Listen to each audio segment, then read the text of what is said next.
7 hari makanan disorongkan ke dalam. Jadi hanya orang-orang bandel, nakal, yang buat keributan di penjara yang masuk ke sel tikus. Bapak ini sering masuk sel tikus, sering berantem. Tapi pelan-pelan berubah karena kesetiaan istrinya. Dan kita tahu dia melakukan itu pasti karena frustasi, melampiaskan kekesalan, melampiaskan keputusasaan hidup di penjara. Tetapi kesetiaan istrinya mengubah dia, sehingga dia ikut katekumenat di Rutan Cipinang. Sampai saatnya dia mengatakan, aku mau menyembah Yesus, Tuhan yang setia, Tuhan yang disembah oleh istri saya. Wah, itu. Ini yang membuat hati si bapak itu berubah adalah Roh Kudus. Tapi Roh Kudus butuh sarana, yaitu kesetiaan si istri. Maka Roh Kudus itu mengalir melalui sarana-sarana duniawi, terutama melalui kesaksian orang beriman. Itu api, melambangkan transformasi, perubahan. Seperti api mengubah daging menjadi kurban bakaran, demikian juga Roh Kudus mengubah hati kita. Seperti contoh Bapak tadi. Oke, lanjut. Roh Kudus juga dilambangkan dengan tangan. Nah, ini Yesus menyembuhkan orang sakit, memberkati anak-anak dengan meletakkan tangan ke atas mereka. Atas namanya para rasul melakukan hal yang sama. Melalui penumpangan tangan para rasul, Roh Kudus dicurahkan. Ada yang tahu kapan Roh Kudus dicurahkan ke dalam dan ke atas roti dan anggur saat Ekaristi? Pada saat konsekrasi. Lebih tepatnya kapan?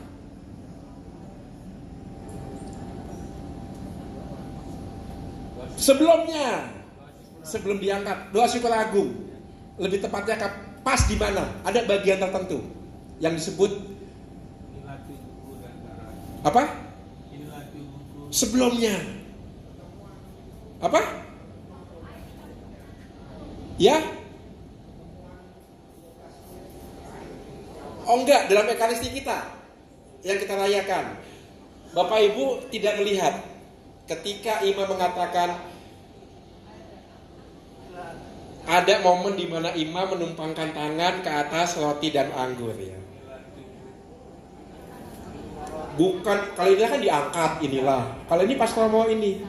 Maka ya Tuhan, turunkanlah Roh Kudus-Mu agar mengubah roti dan anggur ini menjadi tubuh dan darah Putra-Mu terkasih, Tuhan kami Yesus Kristus.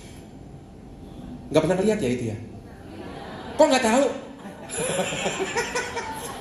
Maka perhatikan Ekaristi itu. Ada imam ketika habis nyanyi kudus-kudus kan imam mengatakan, sungguh kuduslah Engkau Tuhan, sungguh segala kekudusan, maka kami mohon kuduskanlah persembahan ini dengan pencurahan Roh-Mu agar menjadi bagi kami tubuh dan darah Putra-Mu terkasih, Tuhan kami Yesus Kristus. Penumpangan tangan ke atas roti dan anggur sehingga Roh Kudus tercurah dan menjadi tubuh dan darah. Maka tangan itu juga lambang Roh Kudus. Tangan yang ditumpangkan itu lambang penumpangan Roh Kudus. Makanya prodiakon gak bisa menumpangkan tangan, gak boleh, gak mendapat tahbisan. Hanya mereka yang mendapat tahbisan, sakramen tahbisan imamat, yang bisa menumpangkan tangan. Mengapa? Karena hierarki uskup, imam dan diakon itu meneruskan kuasa para rasul itu. Maka menumpangkan tangan seperti ini atau memberkati besar seperti ini hanya bisa dibuat oleh para tertahbis. Prodiakon enggak. Tapi prodiakon bisa memberkati di dahi, ya. Itu. Oke, jadi tangan juga simbol Roh Kudus. Lanjut. Jari, ya ini dia. Jari ternyata juga simbol Roh Kudus. 10 perintah Allah itu ditulis oleh jari-jari Yahweh. Jari-jari Allah ke atas 2 loh batu. Lihatlah Keluaran bab 31 ayat 18. Keluaran bab 31 ayat 18 menceritakan bagaimana Yahweh menulis 10 perintah Allah ke atas 2 loh batu dengan jarinya. Dan nanti hukum yang baru akan ditulis di hati kita juga dengan tangan Allah. Makanya nanti ketika kita merayakan Pentakosta dan menantikan Pentakosta, kita menyanyikan lagu Veni Creator Spiritus. Datanglah ya Roh Kudus, masuki hati umatmu. Dalam bahasa Latin ada bagian yang mengatakan begini, digitus paterne dextere. Sayangnya itu tidak diterjemahkan jemari tangan kanan Allah. Sebenarnya ada.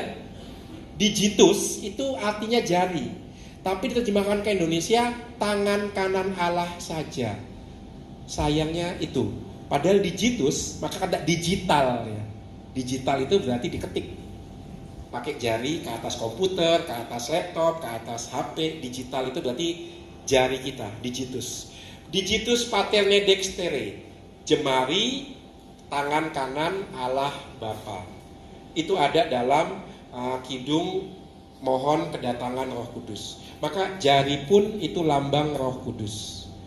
Melalui jari 10 tintah Allah ditulis juga ke dalam hati kita. Dan dengan jari kita memberkati orang ke dalam dahi. Bapak Ibu kalau ikut pelayanan Ekaristi di penjara, jangan takut ya. Apapun bentuk tatonya, ada yang tato golok, tato naga, ada yang tato jadwal Ekaristi supaya nggak lupa ya. Ada yang tato rosario. Saya pernah itu ketika bisa disustik gitu, tato rosario. Apapun tatonya, ketika minta berkat sama imam, mereka menunduk semua. Dan saya memberkati dengan jari saya. Maka nanti kalau Bapak Ibu juga memberkati anak, memberkati pasangan dengan jari, Roh Kudus menggunakan jemari kita untuk menulis nama Allah ke dahi orang yang kita sayangi. Jari adalah lambang Roh Kudus. Oke, lanjut. Yang terakhir sekarang, lambang merpati. Di akhir bencana air bah, merpati datang ke Nuh dalam perahu dengan membawa sehelai daun zaitun di parutnya. Artinya apa?